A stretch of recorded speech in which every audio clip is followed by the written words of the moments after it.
मेरे प्यारे देशवासियों, नमस्कार। मन की बात में एक बार फिर आपसे जुड़कर मुझे बेहद खुशी हो रही है। देश के अलग-अलग हिस्सों में हमारे देश के लोग देश हित में, समाज में हित में ऐसी अद्भुत चीजें कर रहे हैं और जब उनके विषय में सुनते हैं, तो हमें एक नई प्रेरणा मिलती है।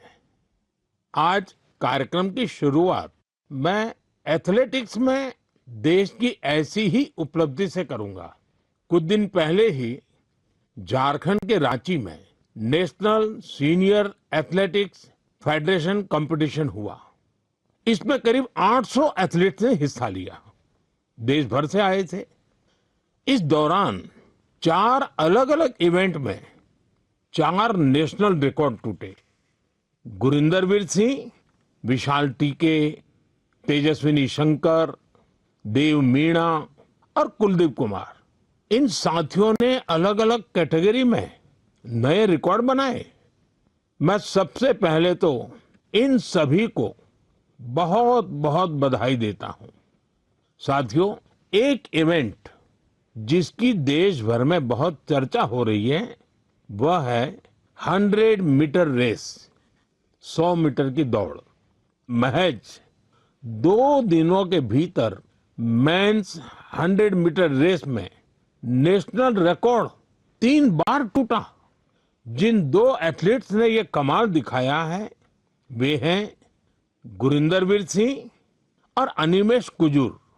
मैंने सोचा इस बार मन की बात में इन दोनों खिलाड़ियों से बात की जाए।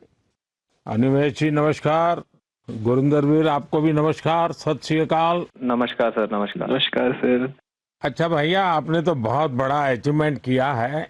आपकी जोड़ी ने भी बड़ा कमाल किया है। हमने संगीत में तो जुगलबंदी देखी थी, लेकिन चुनौती में जुगलबंदी होती है कि एक बार एक चुनौती दे, फिर दूसरा उस चुनौती को उठा ले, फिर तीसरी बार कर ले। बड़ा इंटरेस्टिंग विषय रहा है आपका। मैं चाहता हूं कि मन की बात के श्रोताओं को पता चले कि आप लोग के विषय में उनको जानकारी हो, आपने जो पराक्रम किया है उसका पता चले। नमस्ते सर, मेरा नाम अनिमेष कुजूर है। मैं 200 मीटर और 4x100 मीटर का नेशनल रिकॉर्ड होल्डर हूँ एंड मैं छत्तीसगढ़ से बिलोंग करता हूँ सर। एंड अभी मैं उड़ीसा से खेलता हूँ। मैं लास्ट ईयर एशियन मेडल और वर्ल्ड यूनिवर्सिटी गेम्स मेडल लेके आया एंड मैं एथलेटिक्स 2021 से चालू किया जब मैं स्कूल से पास आउट हुआ। मैं सैनिक स्कूल अंबिकापुर से पास आउट हूँ एंड मैं पहले फुटबॉल खेला करता था एंड मेरे पेरेंट्स कोविड के समय मुझे थोड़ी बहुत छूट देते थे कि तू जाके बाहर दौड़ ले या खेल ले। तो जब कोविड खत्म होने लगा तो मेरे फुटबॉल के जो फ्रेंड्स थे उन्होंने मुझे बोला कि स्टेट मीट होने वाला है, जाके तू पार्टिसिपेट कर। एंड मैं पार्टिसिपेट किया एंड मुझे पता नहीं था कि वहाँ से नेशनल का सिलेक्शन है एंड मैं वहाँ से नेशनल का सिलेक्ट हुआ एंड आज मैं इंडिया को रिप्रेजेंट कर रहा हूँ इंटरनेशनली। और गुरिंदर वीर जी का क्या है? नमस्ते सर, मेरा नाम गुरिंदर वीर है और मैं इंडियन नेवी में पैटी ऑफिसर हूँ और मैं इंडिया का सबसे तेज स्प्रिंटर हूँ। अभी मैंने 100 मीटर में 10.09 का नेशनल रिकॉर्ड बनाया है और मैं पहला इंडियन हूँ जो 10.1 के बैरियर के नीचे भागा है और मैं कोशिश कर रहा हूँ मैं ट्रैक और वर्दी में भी अपने देश की सेवा करूँ। मेरे फादर और मेरे ग्रैंडफादर दोनों स्पोर्ट्स करते थे, तो हमारे इंडिया का कल्चर है जब भी कोई त्योहार होता है जैसे दिवाली जैसे नया साल, तो हम अपने घर की सफाई करते हैं। तो मैं अपने फादर की ट्रॉफीज और मेडल्स की सफाई करता था, तो मेरे को वो बहुत अच्छा लगता था। मैं बहुत खुश होता था तब जब मैं कोई ट्रॉफी साफ करता था तो मैं पूछता था अभी ये ट्रॉफी कहाँ जीती, ये मेडल कहाँ जीता, ये फोटो कब किया है। तो फिर मेरे को वो अपनी कहानी सुनाते थे भी मैं यहाँ खेलने गया, मैंने ये नेशनल मेडल जीता, ये मैंने अपनी टीम को इतना जिताया। तो फिर मैं भी उनको बोलता था भी मैं भी कोई स्पोर्ट्स करनी है। वो रनिंग करने जाते थे मॉर्निंग में, तो मैं उनको बोलने लगा भी मेरे को भी लेके जाया करो आप अपने साथ। तो मेरे को लेके जाने लगे, जो उन्होंने अपनी गेम स्पोर्ट्स में सीखा था तो मेरे को सिखाने लगे, तो मेरा इंटरेस्ट बनने लगा। मैंने यूसेन बोल्ट का वर्ल्ड रिकॉर्ड टूटता हुआ देखा। तो एक स्टोरी ऐसे फनी, मैं अभी टीवी देख रहा था तो मम्मी ने मेरे लिए टीवी बंद कर दिया, भी अभी बेटा पढ़ने का टाइम हो गया, आप पढ़ो। तो मैं कभी ठीक, आप मेरे को टीवी नहीं देखने देते, एक दिन ऐसा आएगा आप मेरे को टीवी में ढूंढोगे भी, देखो वो गुरिंदर दौड़ रहा है। तो मेरे को भी खुशी होती है जब मेरी माँ मेरे को टीवी पे दौड़ता हुआ देखती है। वाह वाह, बड़ी शानदार बात है भी आपकी तो। हाँ जी, मिडिल क्लास फैमिली है सर। फिर मेरे फादर वो भी वॉलीबॉल खेलते थे। घर की प्रॉब्लम्स की वजह से उन्होंने अपनी स्पोर्ट्स छोड़ दी। उनका जो सपना पूरा करने वाला रह गया, तो उन्होंने मेरे अंदर वो सपना देखा भी मेरा बेटा वो सपना पूरा करेगा। तो मैं उनसे बातें करता था, फिर सुनता था मिल्खा सिंह इतनी मेहनत करते थे। मैं उनको बोलता था मैं भी एक दिन आपका सपना पूरा करूंगा।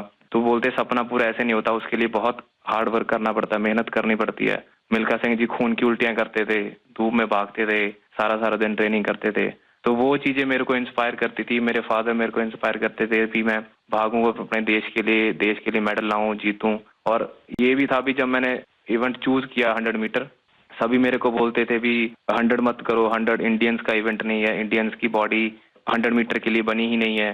तो मैं और मेरे फादर हमेशा बोलते थे भी गुरिंदर हमने ये चूज किया है, हम इससे पीछे नहीं हटेंगे। जो हमें बोलते हैं भी हम नहीं कर सकते, हम उसको करके दिखाएंगे और तू करके दिखाएगा, मुझे तेरे पे भरोसा है। तो वो भरोसा जब मेरे को मेरे फादर ने मेरे पे किया, तो मैं उस भरोसे को अपनी हिम्मत बना के मैं चला और मैं आज हर इंडियन बोलता है भी इंडियन स्प्रिंट कर। देखिए, आप दोनों ने बहुत बड़ा कमाल किया है और सिर्फ 2 दिनों के भीतर आप दोनों ने 3 बार नेशनल रिकॉर्ड तोड़ा है। 100 मीटर रेस में दौड़ना, और जैसा गुरिंदर वीर जी ने कहा कि लोग कहते हैं कि भारत के लोगों का तो बदन इस काम के लिए है ही नहीं, इतना मुश्किल होते हुए भी आपने काम किया। तो ये दोनों से मैं जानना चाहूंगा और मन की बात के श्रोता भी सुनना चाहेंगे कि कौन सा जज्बा था, क्या जीत थी, क्या सोचा था और कैसे कर रहे थे? ये कितना मुश्किल होता है? जी सर, मैं गुरिंदर, मैं जब स्टार्टिंग में सर बहुत स्ट्रगल था, बहुत बार डाउट भी आया कि मैं सही कर रहा हूँ, मैं सही चूज किया, क्योंकि हर बार आप नहीं जीते, कभी कभी आप सीखते हो। जब मैं हारता था, जब मैं सही परफॉर्मेंस नहीं आती थी, कोई इंजरी आ जाती थी, तो मेरे घर वाले मेरे को सपोर्ट करते थे भी कोई नहीं, एक दिन बुरा चला गया या एक साल बुरा चला गया तो इससे जिंदगी खराब नहीं होती, सपने देखना नहीं छोड़ते। तो मेरे कोच ने भी मेरे को ये सिखाया, अगर तू नहीं करेगा तो कोई और नहीं कर पाएगा। तो ऐसे जब हमारी कम्युनिटी, हमारे आसपास के लोग हमें उत्साहित करते हैं, तो हमारा कभी वो मोटिवेशन नहीं टूटता। अनिमेश जी?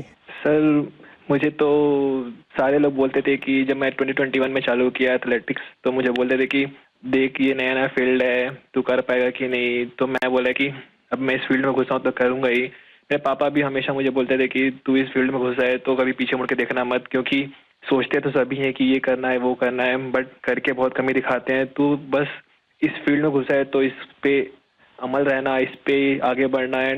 देखो सारी फैसिलिटीज, सब चीज़ हम लोग सपोर्ट करेंगे, फैमिली सपोर्ट, फाइनेंशियल सपोर्ट, सब चीज़ हम लोग करेंगे। बस तू मेहनत कर और इंडिया को दिखा कि इंडियंस भी भाग सकते हैं। क्योंकि ये मुझे भी लोग बोलते थे कि इंडियंस की जीन्स ऐसे नहीं है कि वो सब 10 या सब 10-1 के अंदर भाग सकते हैं या कोई स्प्रिंट कर सकता है।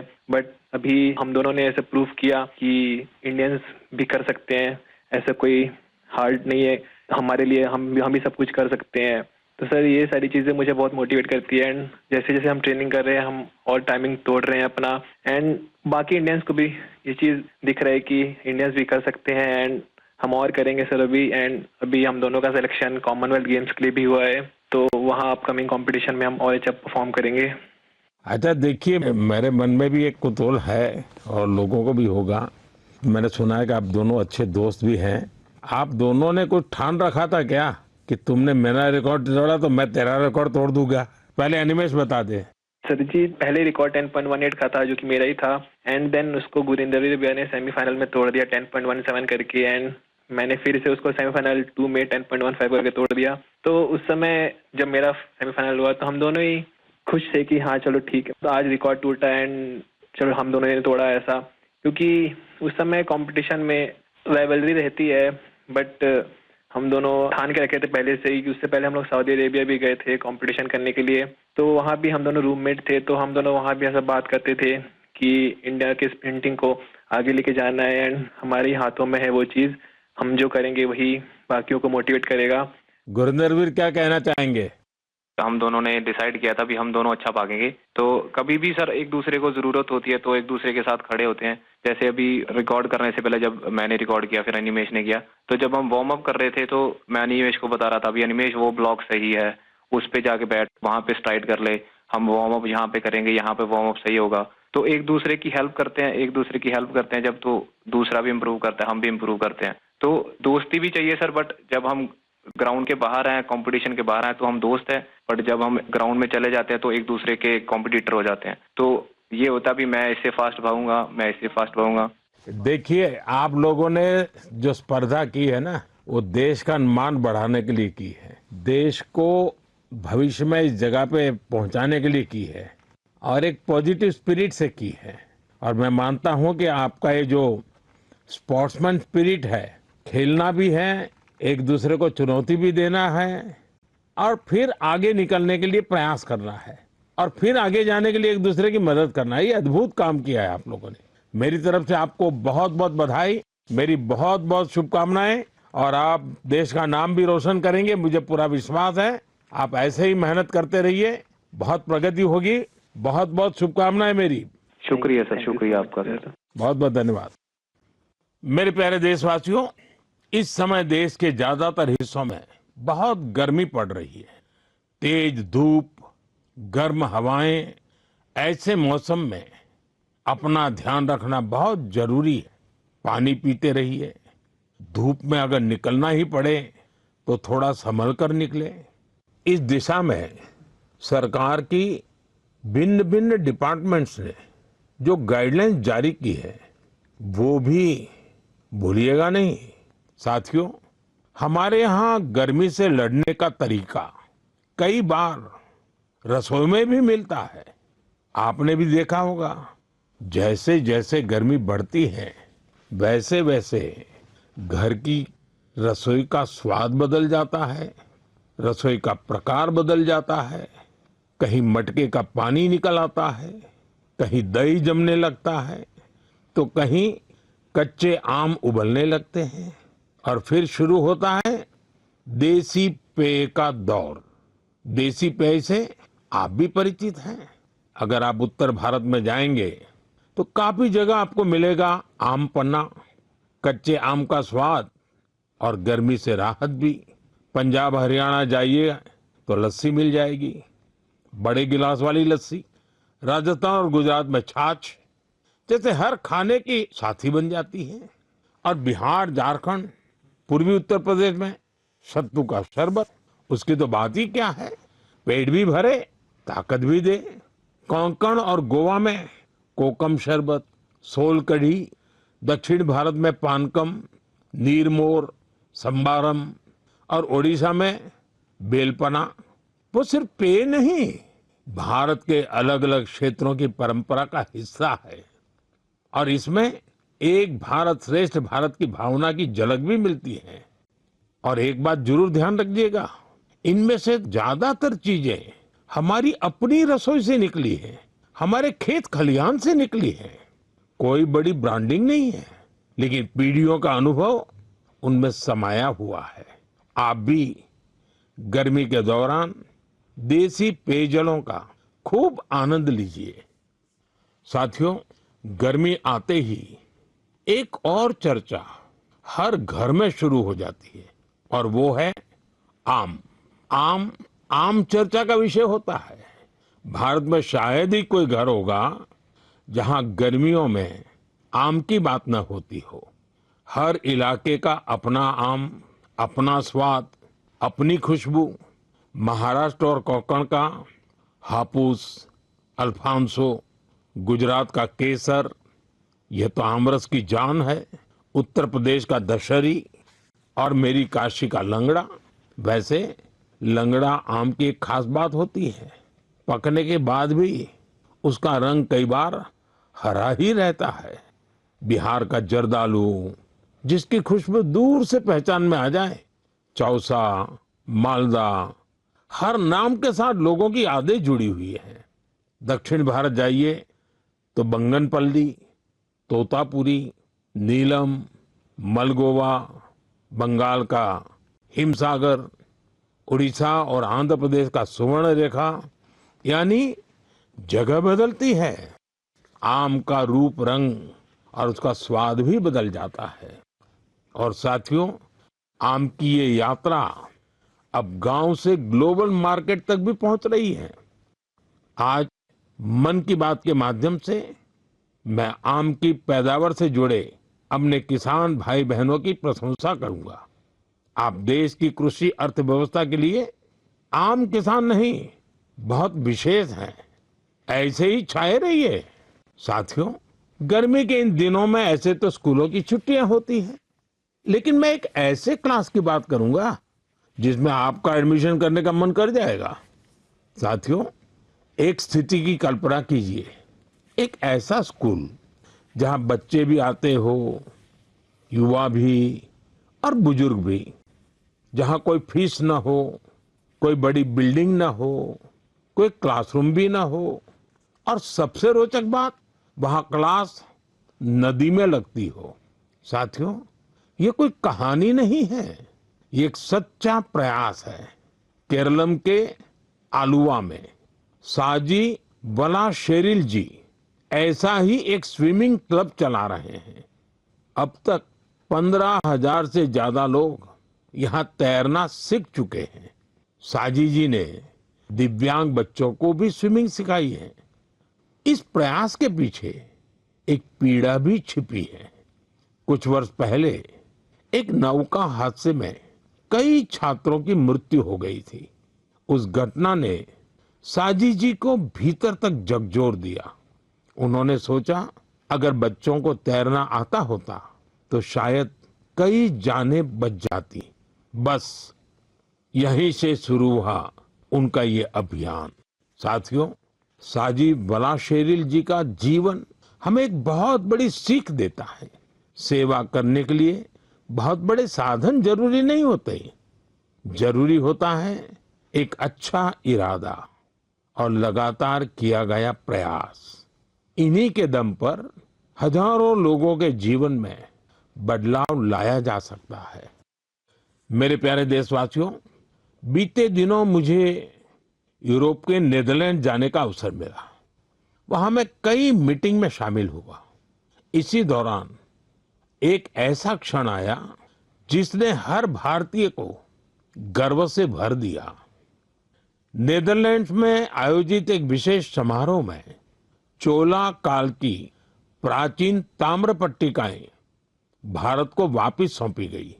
उस कार्यक्रम में नीदरलैंड्स के प्रधानमंत्री भी मौजूद थे। इन ताम्र पट्टिकाओं को लेकर मुझे देश विदेश से लगातार संदेश मिल रहे हैं। लोग खुशी जता रहे हैं, गर्व व्यक्त कर रहे हैं। दुनिया भर के तमिल समुदाय में भी इसे लेकर विशेष उत्साह है। साथियों, इन ताम्र पट्टिकाओं को लेकर लोगों में काफी जिज्ञासा भी है। इसलिए आज मैं इससे जुड़ी कुछ बातें आपसे साझा करना चाहता हूं। इनमें 21 बड़ी और 3 छोटी ताम्र पट्टिकाएं हैं। ये मुख्य रूप से राजा राजेंद्र चोला प्रथम द्वारा अपने पिता राजा राजा चोला के एक वचन को पूरा करने से जुड़ी है। इनमें आनाई मंगलम गांव को एक बौद्ध विहार को दान देने का उल्लेख है। इन ताम्र पट्टिकाओं में चोला वंश की उपलब्धियों का भी वर्णन मिलता है। इनसे पता चलता है कि चोला साम्राज्य की समुद्री शक्ति कितनी मजबूत थी। दक्षिण पूर्व एशिया के देशों के साथ उनके संबंधों की जानकारी भी इनमें मिलती है। चोला साम्राज्य के समृद्ध इतिहास और संस्कृति पर हम सभी को बहुत गर्व है। साथियों, हमारी सरकार भारत की ऐसी अमूल्य धरोहरों के संरक्षण के लिए लगातार प्रयास कर रही है। इसी क्रम में ज्ञान भारतम अभियान के तहत छत्तीसगढ़ के मल्हार में भी एक महत्वपूर्ण खोज हुई है। यहाँ 3 दुर्लभ ताम्र पट्टिकाएं मिली हैं।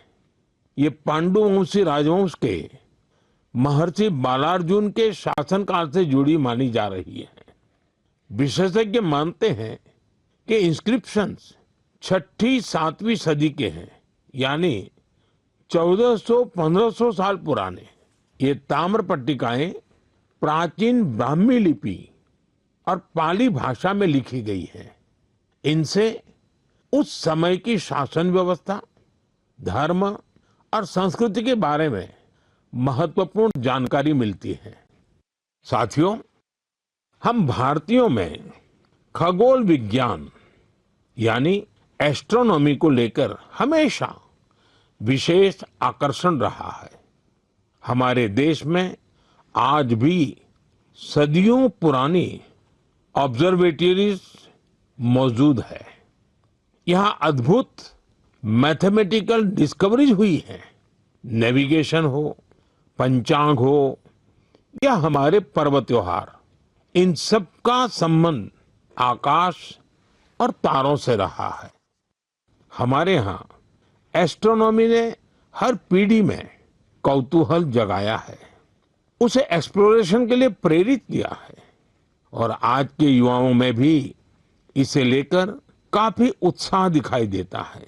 आजकल आप भी देखते होंगे, देश भर में एस्ट्रोनॉमी क्लब्स तेजी से लोकप्रिय हो रहे हैं। बड़े शहरों से लेकर छोटे कस्बों तक, स्कूलों से लेकर पार्कों तक इनकी गतिविधियां दिखाई देती हैं।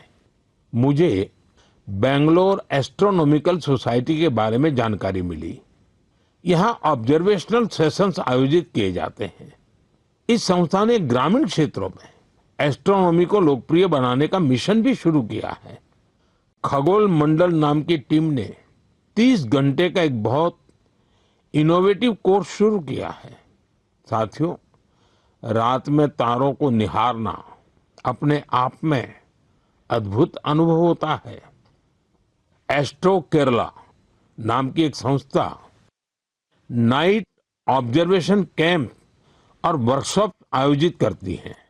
यहाँ युवा साथी टेलीस्कोप बनाना और स्टार मैप्स का इस्तेमाल करना सीखते हैं। राजकोट के बिग बैंग एस्ट्रोनॉमी क्लब ने गिर के जंगलों से लेकर कच्छ के रण तक अनेक एस्ट्रोनॉमी इवेंट्स आयोजित किए हैं। ज्योतिर्विद्या परिसंस्था भी एस्ट्रोनॉमी के सबसे पुराने संस्थानों में से एक है। यहाँ ऑब्जर्वेशनल फैसिलिटीज के साथ साथ बुक्स, लाइब्रेरी और टेलीस्कोप लाइब्रेरी की सुविधा भी है। मैं आईसेक का भी जिक्र करना चाहूंगा। यह एक student led nationwide network है जो एस्ट्रोनॉमी और एस्ट्रोफिजिक्स क्लब को आपस में जोड़ता है। साथियों, अपनी हॉबी के लिए समय निकालना और लगातार कुछ नया सीखते रहना बहुत जरूरी है। मैं युवाओं से आग्रह करूंगा कि वे किसी एस्ट्रोनॉमी क्लब से जरूर जुड़े और इन छुट्टियों में किसी प्लेनेटेरियम को भी जरूर देखने जाएं। साथियों, मन की बात कार्यक्रम को जो लोग टीवी पर देख रहे हैं, मैं उनसे कहूंगा एक वीडियो जरूर देखिएगा।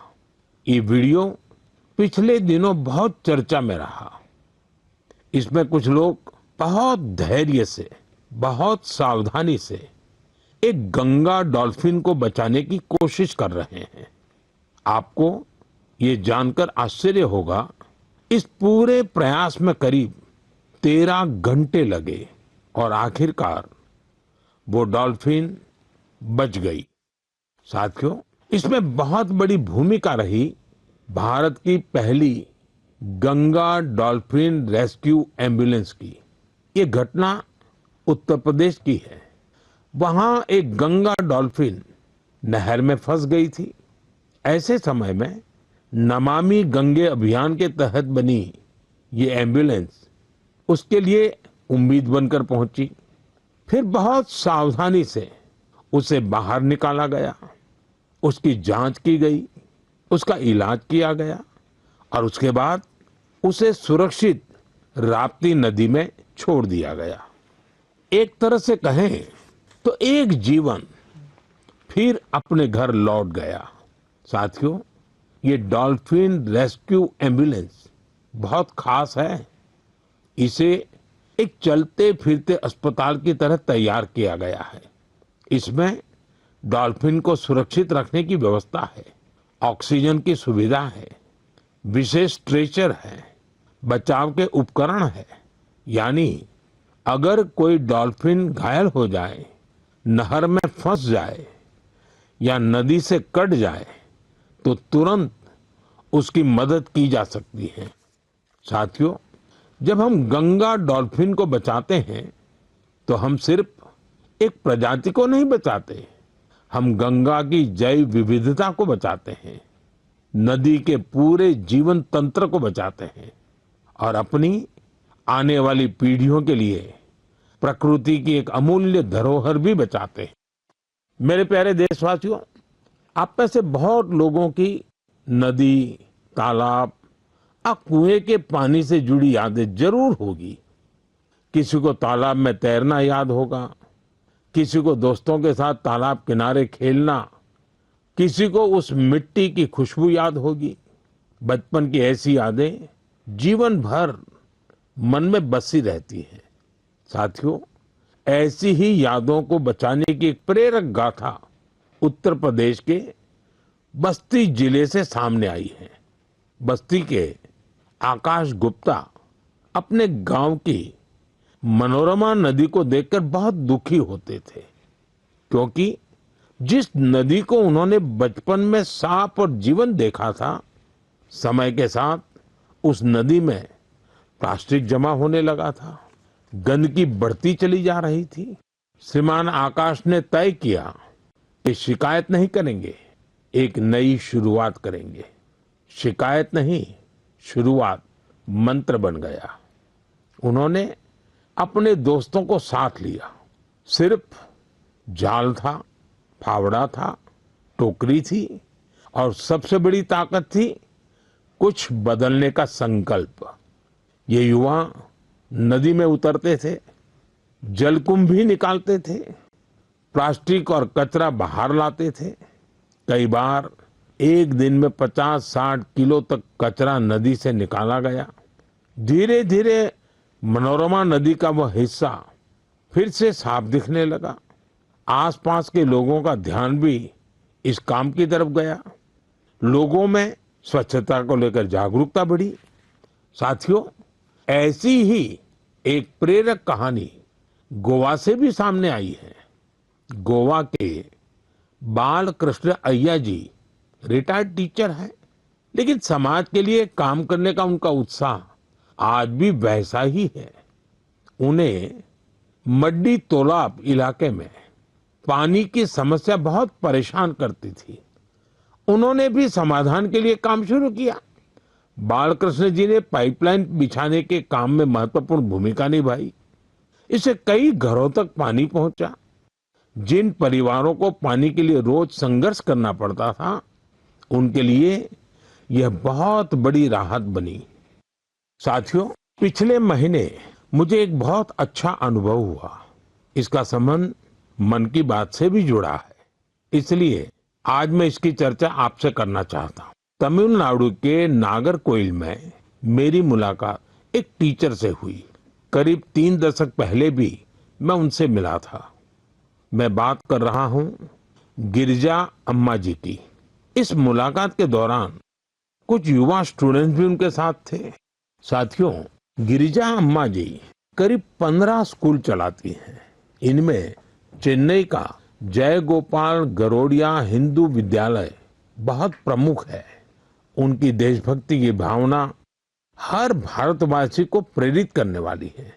उन्होंने मन की बात से प्रेरणा लेकर देश के अनेक सैनिकों के लिए योगदान का संकल्प लिया। इसके लिए उन्होंने अपने सभी स्कूलों के स्टूडेंट्स को प्रेरित किया। उन्होंने बच्चों से कहा कि वे वीर जवानों के लिए हर दिन 1 रुपया योगदान दें। यानी एक साल में हर स्टूडेंट की ओर से 365 रुपये जमा हुए। इस छोटे छोटे योगदान से करीब 40 लाख रुपए इकट्ठा हुए। गिरिजा अम्मा जी ने इस पूरी राशि का चेक मुझे सौंपा। उनसे बातचीत के दौरान मैंने महसूस किया कि माँ भारती के प्रति उनका समर्पण कितना गहरा है। पिछले वर्ष ही चेन्नई के पहले हिंदू विद्यालय ने अपने 50 वर्ष पूरे किए हैं।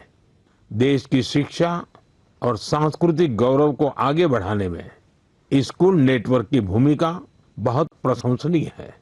मैं इससे जुड़े सभी लोगों को बहुत बहुत बधाई देता हूँ और उन स्टूडेंट्स की भी विशेष सराहना करता हूँ जिन्होंने अपने वीर सैनिकों के लिए योगदान दिया। साथियों, भारत के हर गांव में, हर शहर में कुछ न कुछ ऐसा हो रहा है जो हमें प्रेरणा देता है। कई बार इन प्रयासों की ज्यादा चर्चा नहीं होती, लेकिन जब हम इन्हें जानते हैं तो ये विश्वास और मजबूत होता है कि देश अपने लोगों की शक्ति से आगे बढ़ रहा है। मेरा आपसे आग्रह है, अपने आसपास के ऐसे प्रयासों को जरूर देखिए। जो लोग समाज के लिए अच्छा काम कर रहे हैं उन्हें पहचानिए, उनकी सराहना कीजिए, उनसे सीखिए और हो सके तो खुद भी किसी अच्छे काम से जुड़िए। अगले महीने मन की बात में कुछ और प्रेरक गाथाओं के साथ मैं फिर आपसे जुड़ूंगा। बहुत बहुत धन्यवाद। नमस्कार। दिल्ली के शालीमार बाग इलाके में बुलडोजर एक्शन देखने को मिल रहा है। 157 अवैध मकानों को तोड़ा गया है और साथ साथ 30 मई तक इन मकानों को खाली करने का आदेश भी दिया गया है। हाईकोर्ट के आदेश के बाद बुलडोजर एक्शन किया जा रहा है।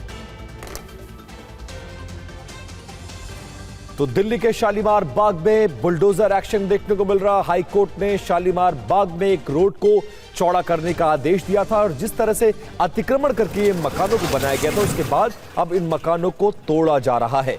15 दिन का समय दिया गया था। 157 ये अवैध मकान हैं जो रास्ते को चौड़ा करने के बीच में व्यवधान पैदा कर रहे थे। शालीमार बाग में अवैध निर्माण को ध्वस्त करने के लिए यहाँ पर प्रक्रिया चल रही है और इस वक्त मैं शालीमार बाग इलाके में हूँ जहाँ पर ध्वस्तीकरण चल रहा है।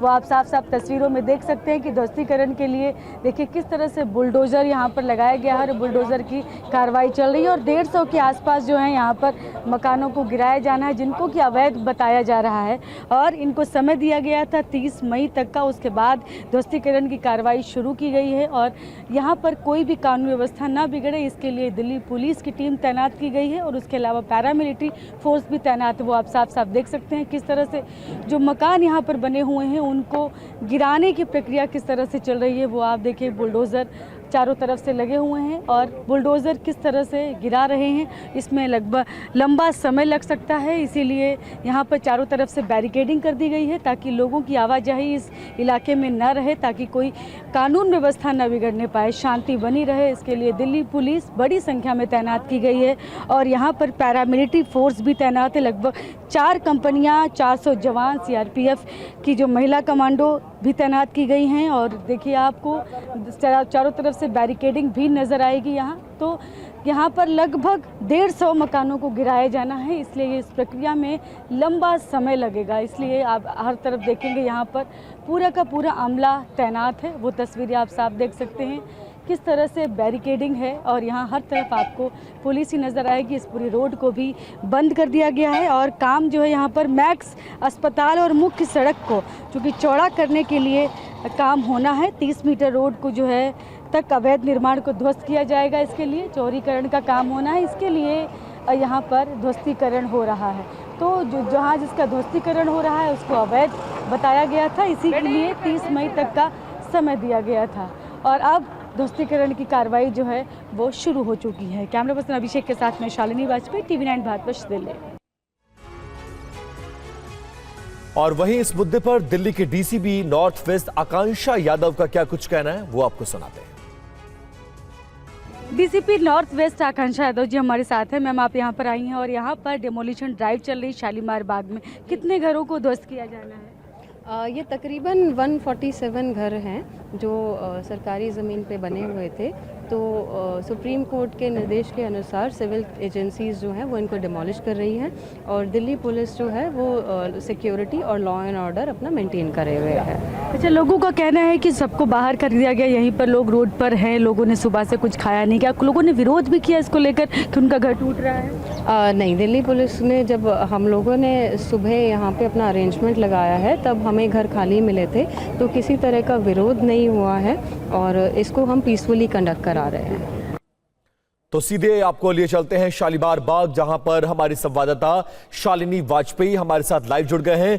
शालिनी, इस वक्त डेमोलिशन की कार्रवाई कैसे चल रही है? जैसा कि आपने तमाम अधिकारियों से भी बातचीत की है, कोई बहुत बड़ा विरोध प्रदर्शन नहीं देखने को मिल रहा, क्योंकि कोर्ट के आदेश पर यह डेमोलिशन की कार्रवाई चल रही है और ये तमाम मकान सरकारी जमीन पर बनाए गए थे। इस वक्त क्या कुछ हो रहा है? कितनी बड़ी सुरक्षा का इंतजाम और कितना वक्त लगेगा इन तमाम 157 मकानों को पूरी तरह से गिराने में?